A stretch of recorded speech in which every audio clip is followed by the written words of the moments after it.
Hello, and thank you for stopping by the Massachusetts Beer Reviews channel of YouTube.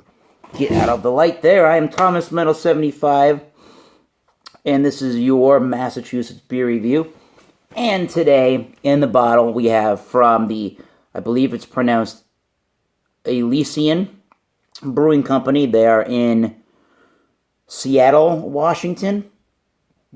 This is their one and only, well, not their only beer, but probably their most talked about and noteworthy beer is the Elysian Space Dust IPA. I've heard of this beer. We never really got distribution of this beer brewery or company, and I noticed it at my local beer store in southeastern Massachusetts in the town that I live in a couple of weeks ago. So I jumped on that six-pack. It was like $12.99 and some change, a little over $13, I believe.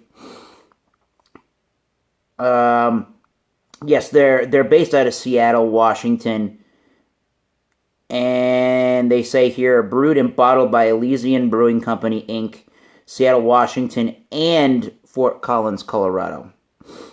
And if I'm not mistaken, I think they are an Anheuser-Busch InBev, Anheuser-Busch product. Correct me if I'm wrong, anybody. They say Space Dust IPA.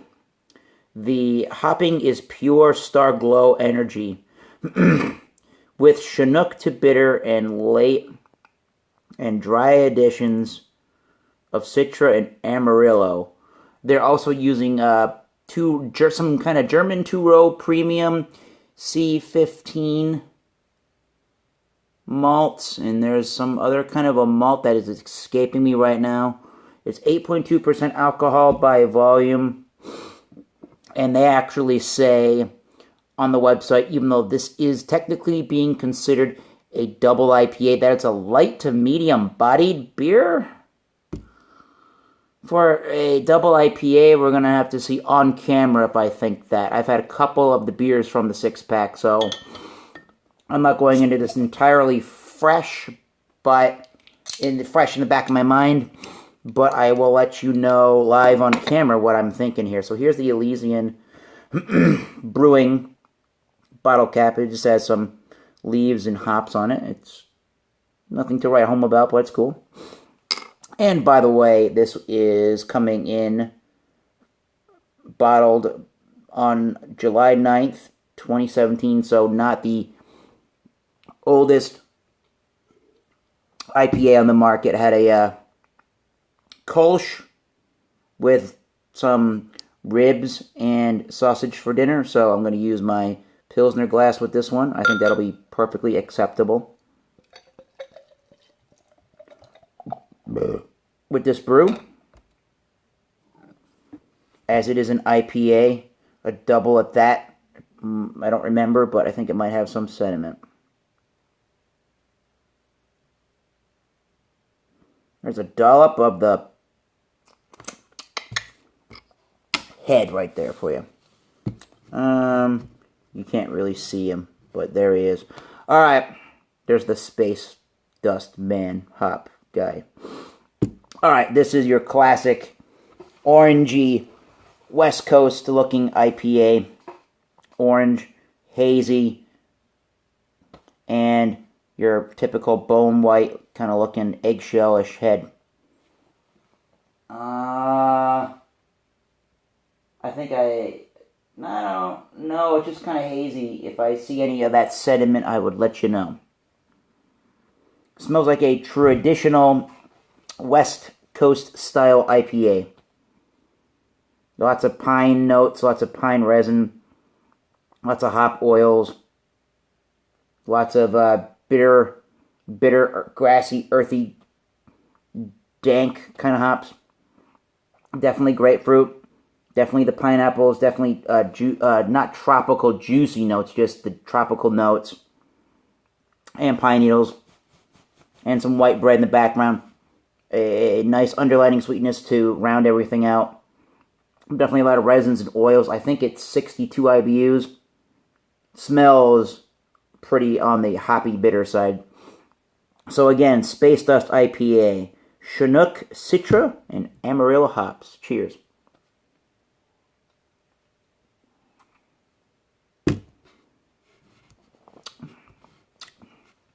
West Coast in theme here.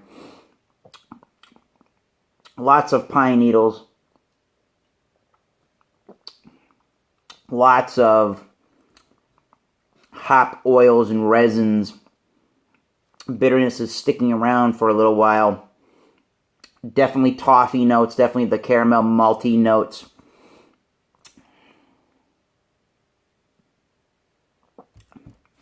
Definitely big, pungent, sweet hop notes, grapefruit, some pineapple, some oranginess to it, some stickiness. Not overly sticky for a double IPA. Not overly oily, but there's definitely the oil resins in there.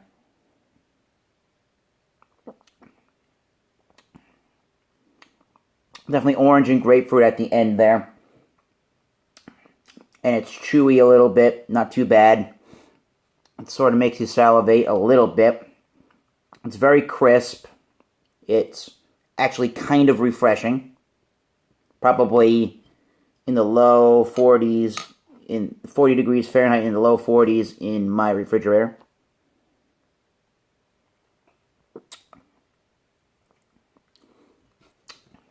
Yeah, sweet, bready malt at the end.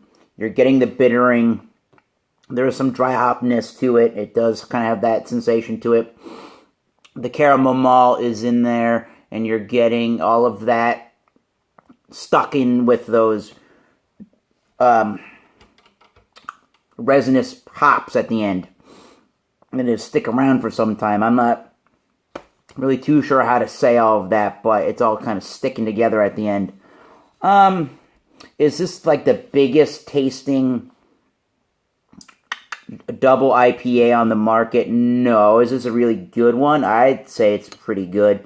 It's your typical West Coast. It's not very tropical, juicy in nature. It's not one of those hazy Trillium heady toppers. It definitely has the caramel malts.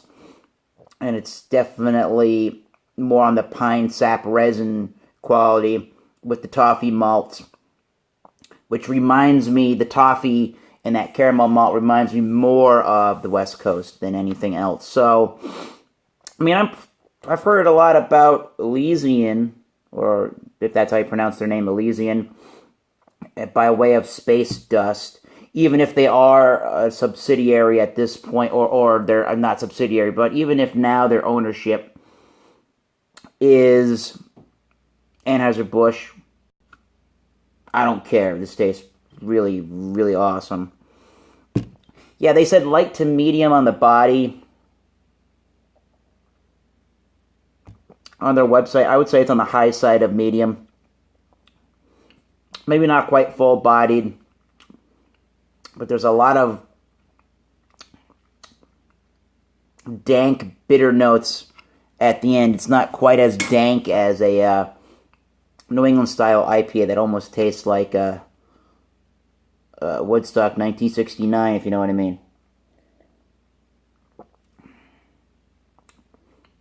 Very grapefruit, pine, resin, dank, light, dank notes at the end of that. I'm gonna have to give that. It's pretty good for what it is for a West Coast IPA. That certainly is gonna get an A from me. It's really nice.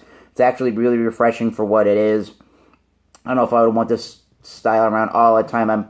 I'm too much into my New England IPAs, but this one's pretty good. As far as an IPA is concerned, it's definitely on the higher echelon for me. It reminds me a lot of a Green Flash West Coast IPA, whether it be the new recipe or the old one, or maybe even like a Happy Birthday from Alpine, or even in some ways like a Sculpin IPA, but it really, or like a Stone IPA, but it really is reminding me of the Green Flash new and old recipe of the West Coast IPA, but this is just a little bit lighter and not quite as in your face in flavors.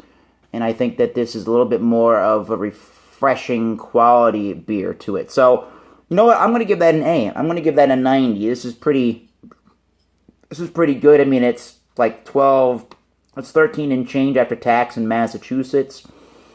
So not the greatest value, but if you do like your West Coast IPAs, or you haven't gone back to the West Coast in IPAs recently, this is a really good one and a really easy one to drink. And so again, even if it is owned by Anheuser-Busch, who the hell cares? Because this is a great example of a West Coast IPA. So, Elysian Space Dust IPA. You're getting a 90. I'm liking this one. I would happily buy this, and I would totally love to try it on tap. So, if you've had this beer before, let me know. If you have any other beers you'd like me to review, post them down below, or send me a private message, or find me on the Massachusetts Beer Reviews group of Facebook. Search for Massachusetts Beer Reviews on Facebook, and you will find me. Again, Elysian Space Dust being reviewed. Until next time, keep tasting those great beers. Cheers, and I will see you soon. Go Red Sox.